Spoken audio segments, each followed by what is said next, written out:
Ladies and gentlemen, welcome to our next session, the captivating exploration of the human experience in search of self, journeys of identity and personal growth. Today, we embark on a reflective journey delving into the intricate tapestry of self-discovery and the profound transformations that shape our identities.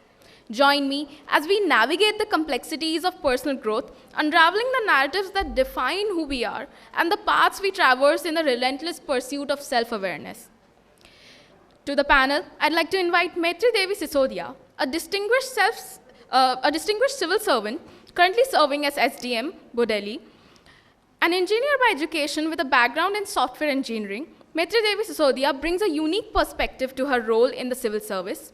Beyond her professional pursuits, she's a passionate writer who believes in the transformative power of the written word.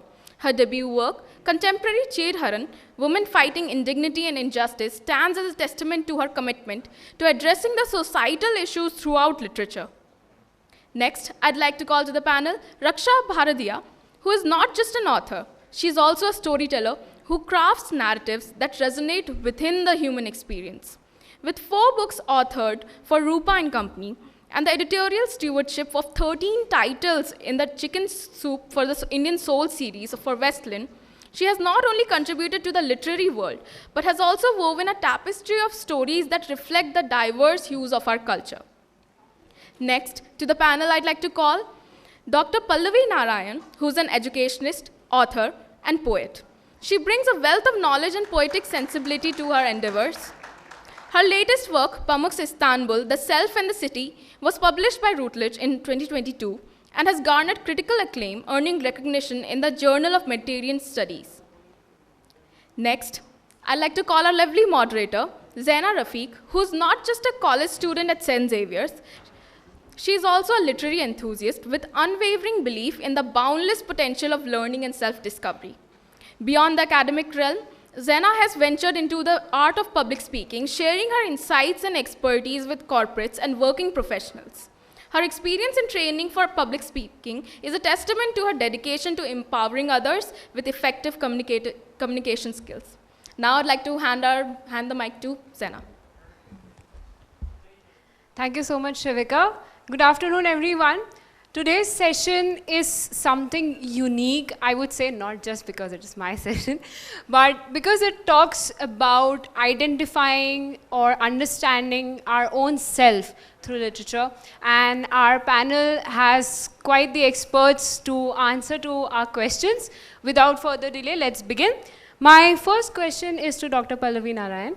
Ma'am, I would like to ask you, how can we as individuals reinvent ourselves through literature, and how does literature in itself, not particular literature belonging to a certain language, but how does it contribute to making humanity more aware about the inner aspects of life?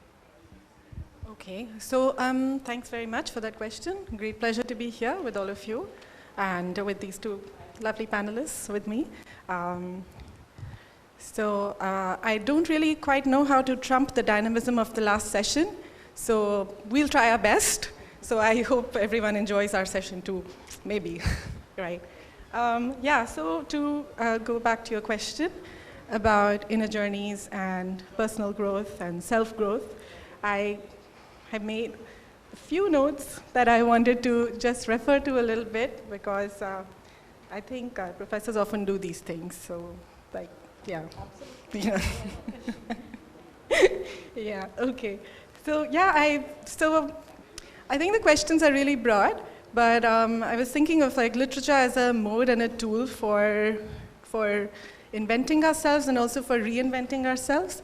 I think often I have found a lot of personal growth through my own writing, through actually looking back at my diaries as a child, as a teenager, as a young adult, and also looking back at all the doodles I made along the way, because I also draw.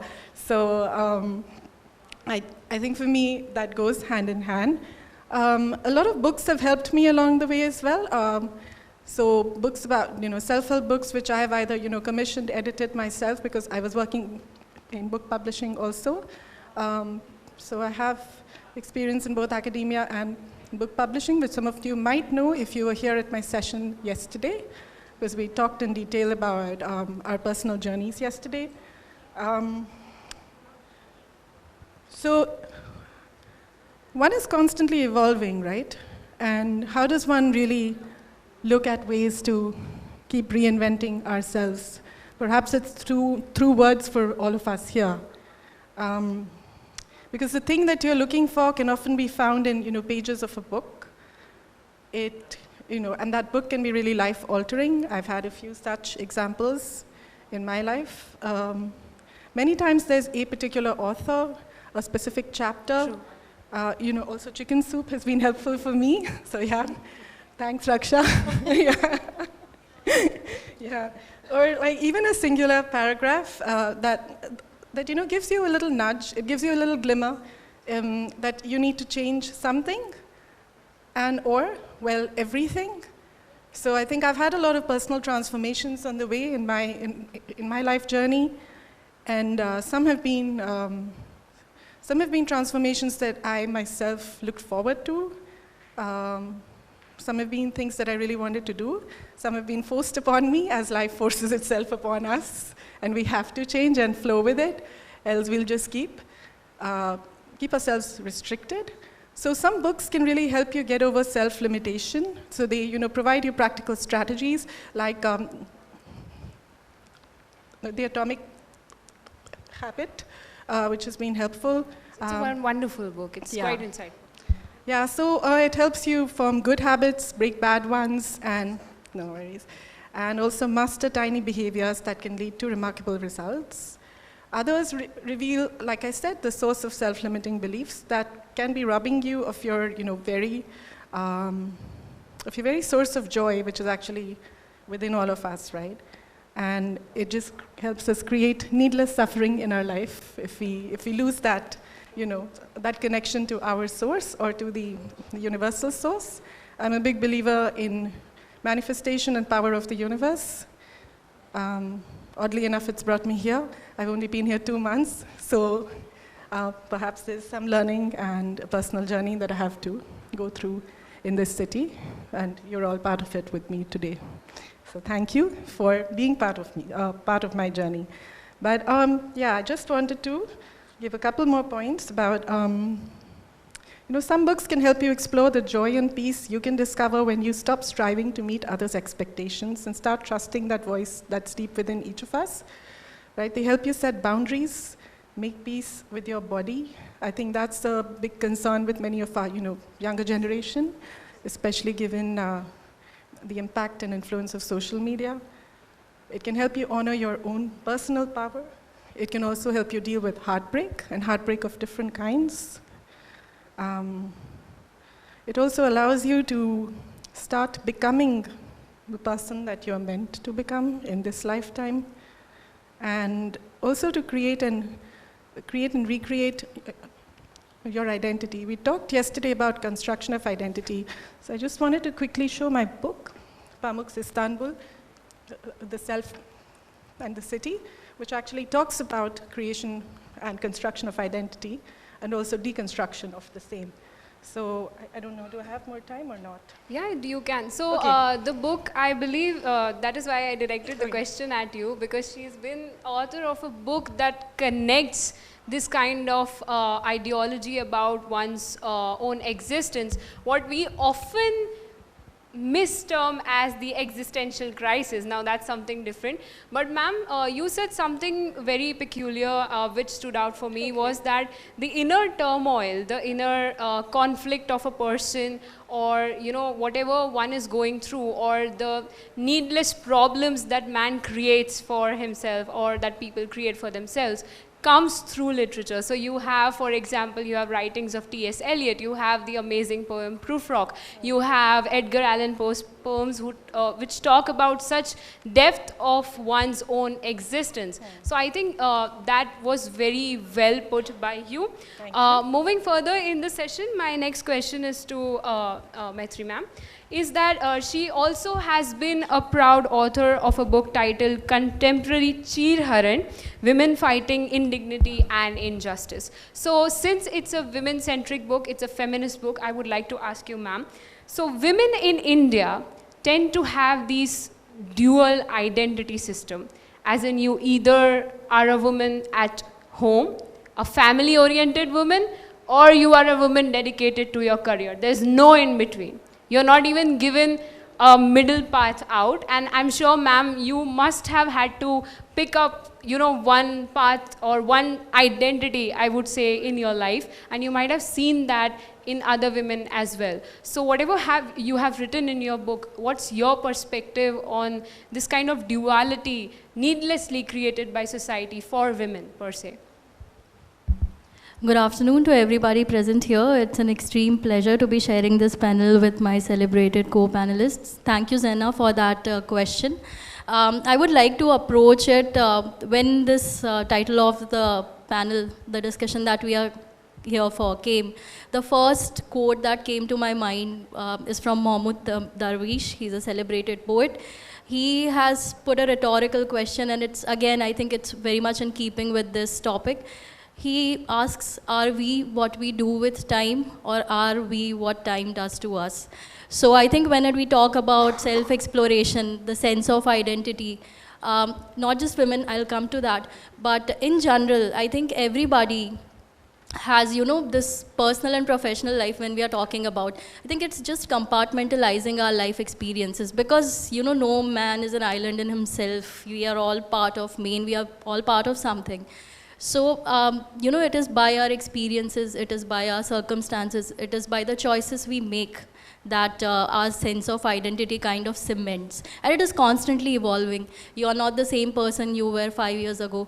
Especially coming to your question when we talk about women in India, particularly India, because that's your question and that's what I've written about as well. But I feel, you know, things are changing. But we do need more change. There's no parity in, you know, dividing the roles at home, that is caregiving, taking care of domestic chores. It is still very much women dominated, and even for women who are working, I think we have this notion in the society where we celebrate a woman who's working and who's taking care of her chores also. Why so?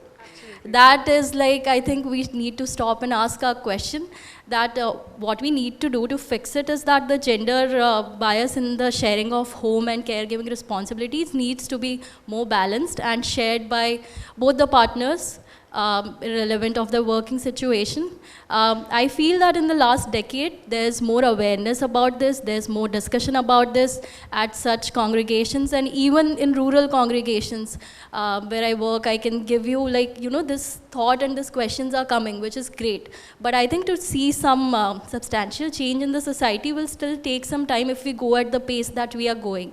So yes, I think women who are working are constantly conflicted, and, you know, in a way, this guilt mindset I see, I mean, I'm glad that I do not have it, but I do see my colleagues who struggle with it, because they feel just because they are giving so much time to their careers, they constantly feel guilty that they, you know, they might be missing out on giving time to their family. But we need to rectify this thought, because all of us, you know, are born this life, we have to explore all our potentials, be it personal, be it professional. So I think when it comes to women, just for an example, you know, any woman who is working, when after a maternity break, when they are trying to re-enter the force, there's always the people, the stakeholders look at it like, you know, this is going to be a hurdle. The same doesn't apply to men. So I think as a society, as companies, as organizations, government, private, everywhere, we need to rectify this thought process. And I think it is in motion, because, you know, questions are coming, discussions are happening, and some changes, but there's still a sea gap in the reality on what, you know, an ideal situation should be. So I think, yes, women go through this conflict more when it comes to their professional and personal roles.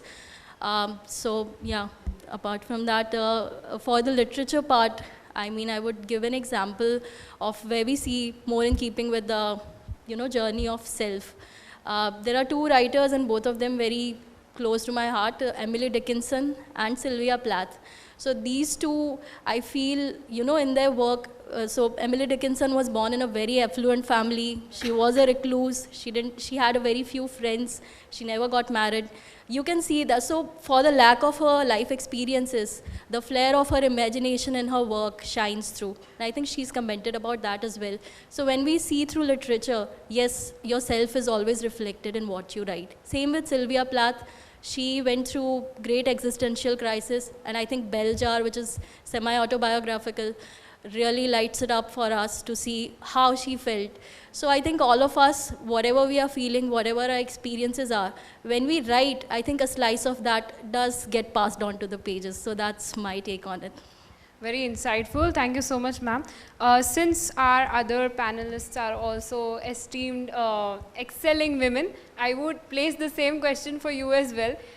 Because, this existentialism is something that's not always dark. Let me clarify it for the audience. It is one of the most misunderstood terms on the planet, I would say. So, Raksha ma'am and Pallavi ma'am, have you faced this duality in your journey? And would you like to condemn it, or is there some misconception? And do you see that reflecting? Do you see this duality also reflecting in literature, in female characters? As ma'am said, there are certain female writers writing about these things. Do you have any perspective to that? I mean, hi everyone. I'm not saying my thank yous because a lot has been said. So thank you for being here. Thank you for the question. Most importantly, of course, I mean, I don't know if it's a duality, but it's a constant conflict. And more than the outside, it comes from inside. So I remember those, those beginning days when my kids were 6 and 3, and I really wanted to write. And as we all know, being writers, that the pen flows when the pen flows. And if my daughter had a fight with the other one, which I knew was the silliest of things, I had to put everything down and go and rush. I think as women and as mothers, and because of all the things we've been trained and taught and internalized, I think it just comes to us that we need to take care of ABC first, especially if you are in a house. And for me, writing always happened in my home where everyone was around. But if you're talking about this, one of my favorite authors is Simone de Beauvoir, and she had written in this book, The Second Sex, that women are as deep as the earth, but as narrow as the four walls. And I feel it still stands. So मुझे ऐसा लगता है कि at some point we will always put something, someone before us. And it's changing, but it's there. It's there as much as it's there in the air. It's in every air that we breathe in. That's my take on it. Thanks, Raksha. So duality is something that I have been playing around with ever since I can remember, really, as a writer. I always see it as two sides of the same coin, darkness and light, and that's within all of us.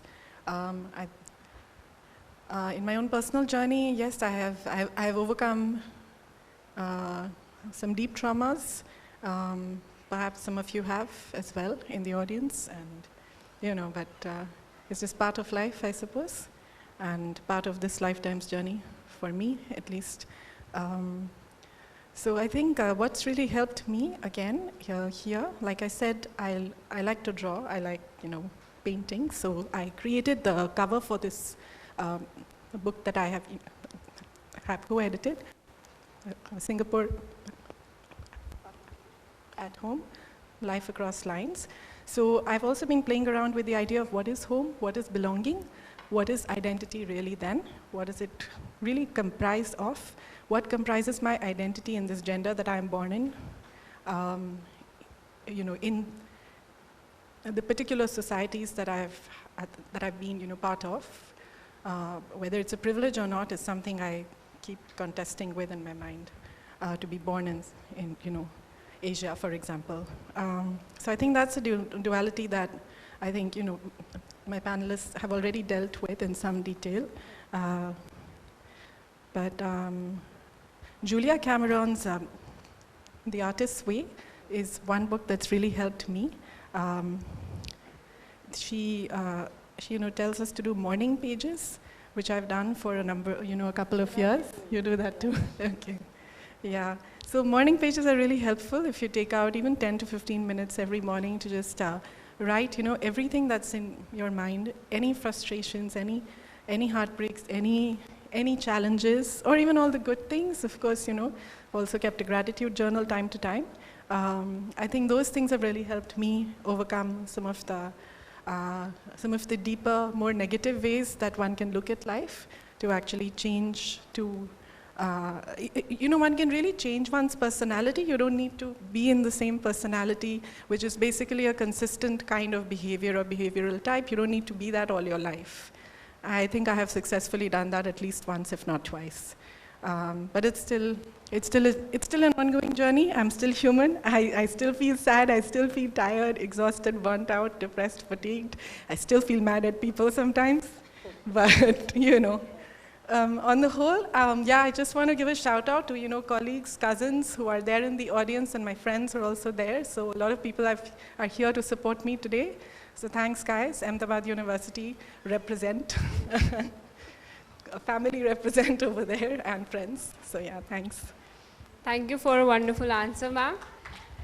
One thing that I would like to add on before we move on to the next sub-point or the question is that the panelists quoted Simone de Beauvoir, we talked about Sylvia Plath. There are also, there is literature in India, feminist literature in India that also represents that. So we have Begum Sakhawat Hassan writing about, Sultana's dream, an entire world that's like, where there are no men. Now, I know that sounds a little problematic these days, but that's just how one tried to, so she as an author tried to identify herself through her work. Then you have Ismat Chugtai writing something very then considered controversial as Lihaf. You have Amrita Preetham writing about a character who is torn apart trying to identify who she is. So identity crisis and literature has always been hand in hand. Thank you so much for pointing that out. My next question is directed at Raksha ma'am. So speaking of personal growth, now your professional life has been very varied. Speaking of personal growth, how has your journey been from a writer to someone who is, I can say, a content creating entrepreneur leading a team of writers? How does that feel when you move from, a world that's just pen and paper to a world that's pen, paper, ideas and money? That's my question. Hi. So, I don't know how other writers feel, but in India, you can't just be a writer and run the kitchen fire. So you have to do something else. I mean, you wait for the royalty check and it's like in thousands, even if you've authored 17 books. I don't know how this happens. I don't know if there are publishers here, but yeah. So, I don't know, I think writing is also a very, very isolating work because you're on your own. And then I started with this entire, in fact, very interestingly, my journey as an entrepreneur began with wanting to market my book, Chaos, which was on couple relationships. And I thought it can't be communication, I need to understand what's happening. I think we, Indian society, अभी हमारा रोटी कपड़ा and मकान का problem till a point has been solved, and now relationship is a problem. Getting bored, affairs, issues inside the bedroom, issues with in-laws, issues with self, identity, women stepping out. So when I went and interviewed about more than 100 therapists in the country in about 11 cities, I realized urban India, even rural India, I think we are moving towards a massive conflict in the couple relationship zone because of course, education, women stepping out to work, and even working from home. Women have become bread earners now, even if it's substituting the income. So I tried to capture that in Chaos, the book, and that's when I realized I cannot just speak, I need to get something from the users too. That's how Bonobology came up. Now I started this website, and of course I burnt all the money I had set aside within the first year because I wanted to start with personal narratives and giving the most honest, content out there, and I wanted to talk, and it just doesn't get you money. Because Indians, we don't want to pay for content. I mean, if we search for something, and hame nahi mila, and they ask, I think New York Times asked for $1. I have not paid it till now, so why should I tell you? I mean, even I'm the same. We just move on to somebody else who will give us content for free. So anyway, as a writer who then had to pay to other writers and also sustain, that was for me a very interesting journey. I belong to a Marwari family, so money was in my blood. I woke up talking about everything has to be sustainable, from my father, from my brothers, from chacha tau. पूरे time घर में business और पैसे की बातें होती थी. After 1.5 years, when I finished all the money in bonobology, I realized if I don't make it sustainable, it's not going to work. And I also wanted to support the team of 45 writers I had by then, and the admin people and the whole, hangama of running a website. And then came, of course, the understanding of how to create content, which also then gives you money, so that I can create all content. And so for me, the whole, I don't know if anybody is there who wants to make money through content. SEO? I do. Oh, okay. Search engine optimization and getting paid for what you publish is the way I can have a session. But then came another very big challenge, that these writers, how do I tell them, how do I confine them with the keywords and letting them free with the content? So that is when it came, how do I not scream at them to put their money into 1 rupee a word, confine their rate at 1 rupee a word, and yet include those keywords, and yet give it to me in time. So I think that was a little back and forth, and I lost a lot of good writers. I had writers who came back to me. Currently, we have 3 editors. I have over 100 writers. We produce more than 100 pieces of very good, serious content through experts.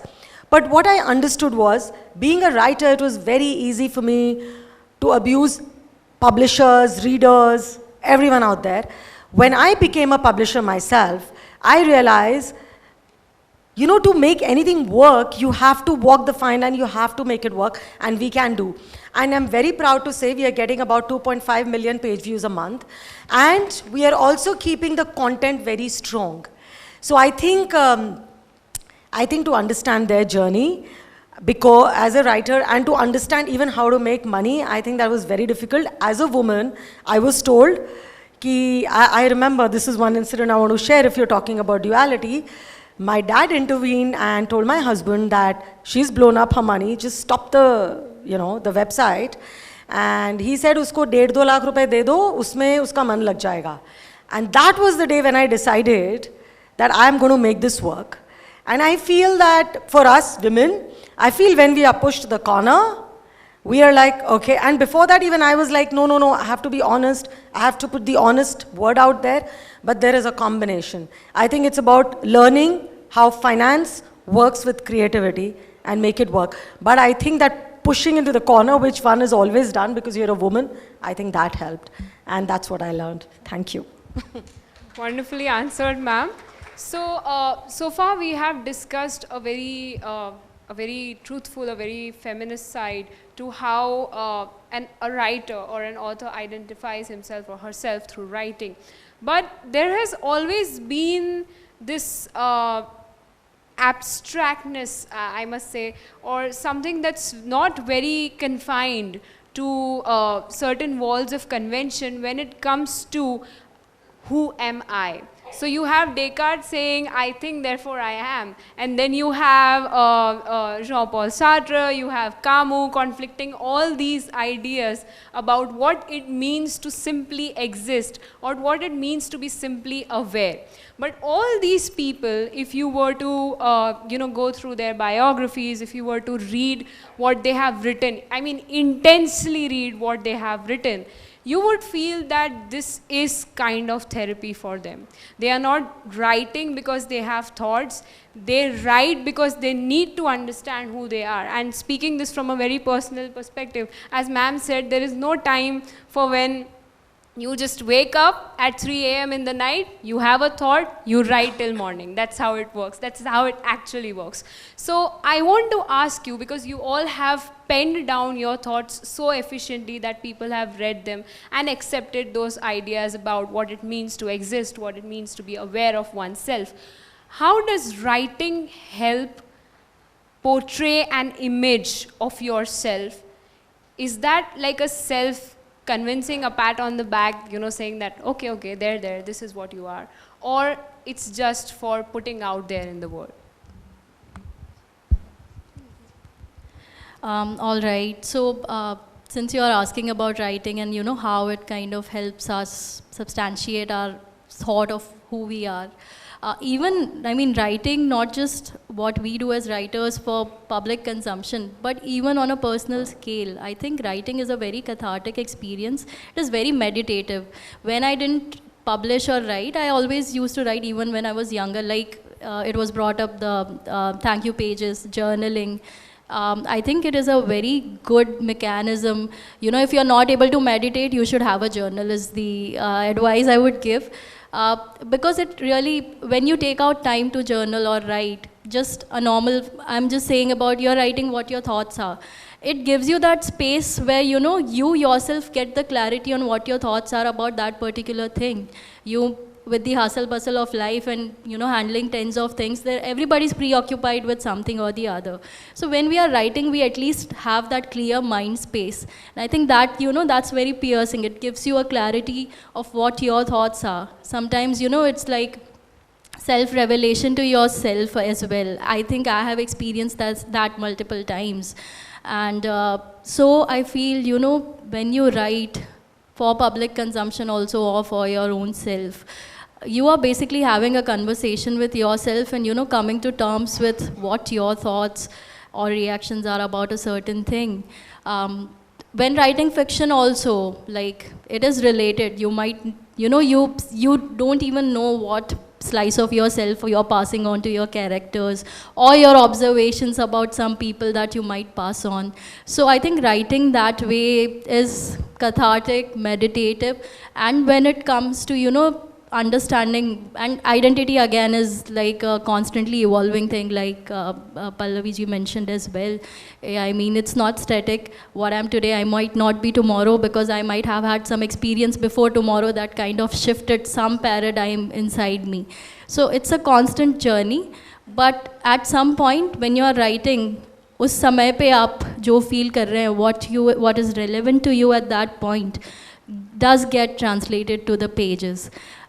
So I do feel that, you know, when you're writing, it is affected by your sense of self, your gender, your race, your socioeconomic status, to say these are just major pointers, the tangible pointers that kind of, you know, make what our identity is. Like you said, it's a vast thing, it is very intangible, it cannot be quantified.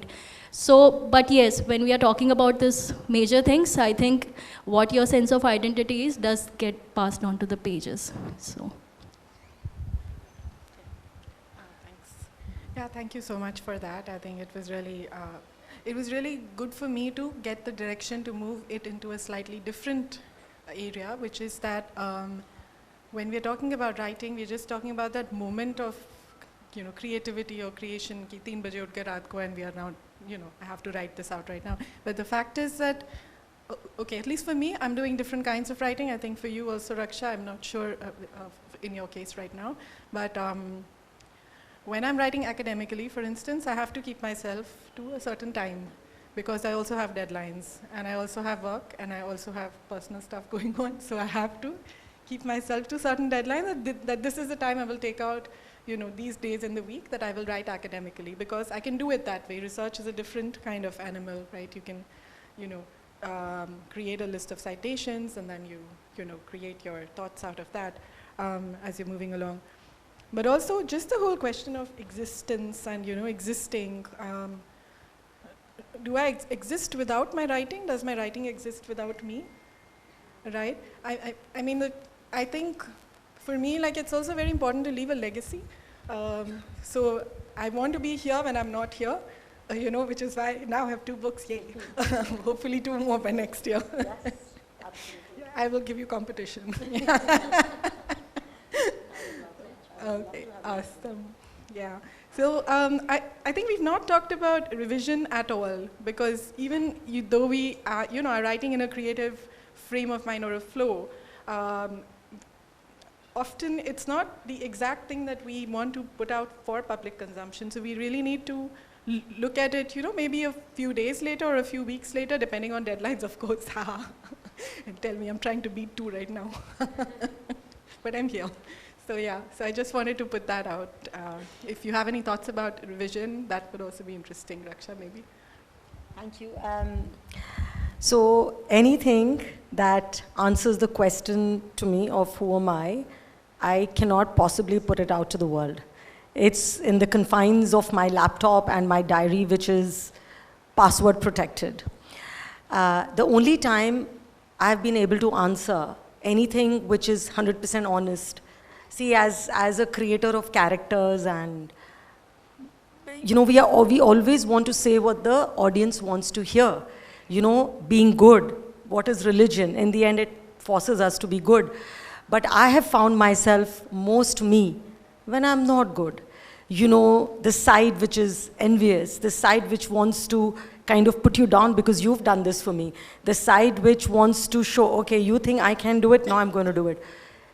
The side which doesn't believe in monogamy, the side which doesn't understand being faithful, all of those things I can address as a writer in my characters. But when I write as a non-fiction writer, I am the good Raksha. And I'm going to make sure that my diary, which is over 3,000 pages worth, which I started in 2004 on my laptop, it dies with me. Because if it goes out, then I think my kids will not have a happy life. But I think, who am I? I think we are all people who want to be good, but I think Mahabharata tells us what we are. So it's like those 100 days of solitude, we just keep repeating the same thing over and over and over again. That's who am I. Thank you. Thank you so much, panelists.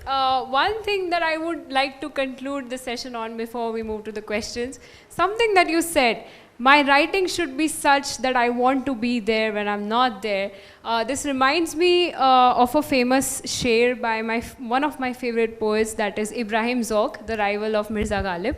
उनका एक शेर था, रहता है कलम से नाम कयामत तलक ए ज़ौक़, रहता है कलम से नाम कयामत तलक ए ज़ौक़, औलाद से तो बस यही 2 पुश्ते 4 पुश्ते. That is how existence does to nature. Thank you so much. Let's proceed to the questions from the audience, if anyone wants to ask anything. Yes, sir. 1 or 2 questions from the audience for the panelists. My colleagues, will you please ask us a question?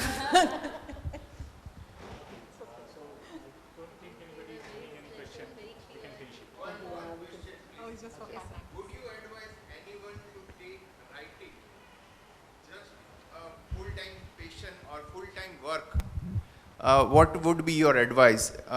Can a youth or anyone, what is the percentage should he or she take up in India, in Gujarat, writing only source of income?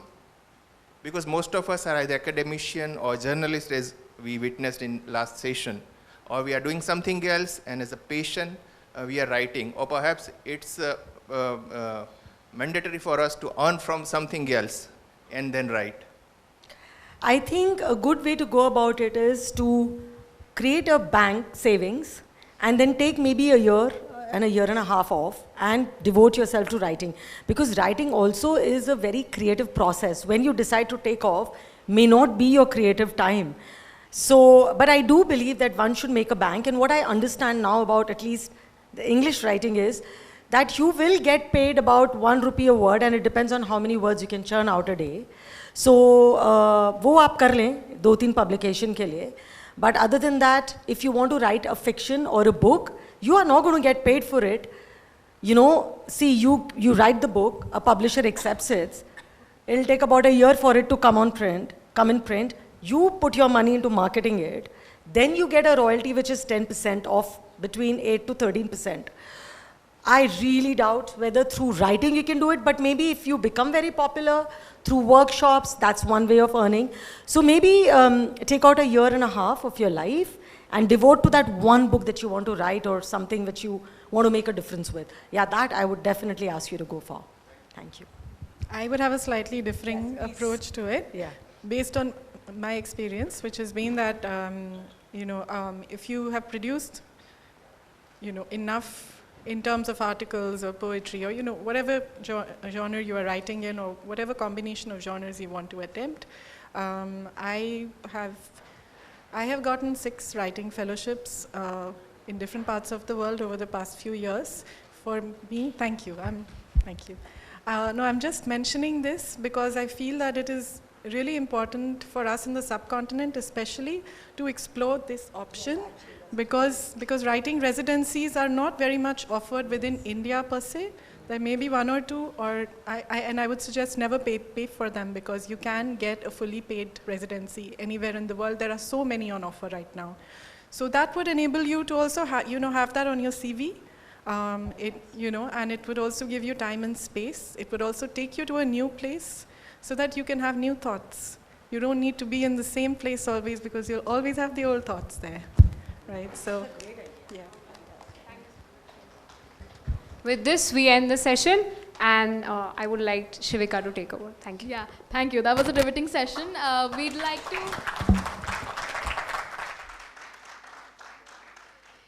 like to present you with the mementos now.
Welcome to AILF 2023, and over here we have Miss Raksha Bharadia.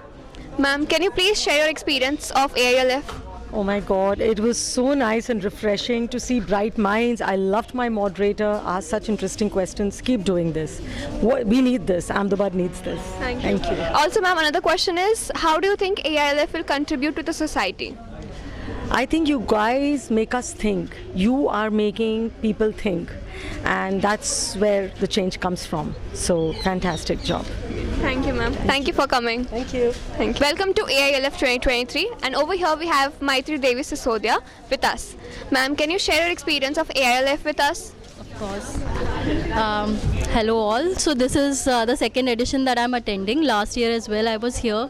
AILF 2023 I feel has been an amazing congregation celebrating not just English but regional literature as well. So the last time I came as well, it was a bit of an exploration for me to know about so many good regional titles, and this time I feel we've had a lot of abstract topics, philosophical touch and everything, and the mix of authors and the participants is always very varied. So I feel there's always some learning and some takeaway from attending AILF, just attending it itself. Very grateful to Uma Shankarji and the Icon team for putting across this amazing literary congregation in our city. Thank you so much. Thank you, ma'am. Thank you for joining. Thank you. Thank you. Hello ma'am, how was your experience at AILF? And how do you think AILF contributes to the society, and do you think it has potential to become better? Okay, so this is the first time that I got the opportunity to speak on stage at AILF, and I'm thrilled. I would say that for an aspiring writer, for a person who is much into literature, as I am a student of literature, I'm in masters, it has been such a part of my daily life. But I like to see people from the same background, people who are excelling in this field around me, speaking to them about these topics, being on panel with them. I just love the way my panelists put for their thoughts. So I think this platform is really, really brilliant, and it's really insightful. So do attend AILF as much as you can. Thank you. Thank you, ma'am.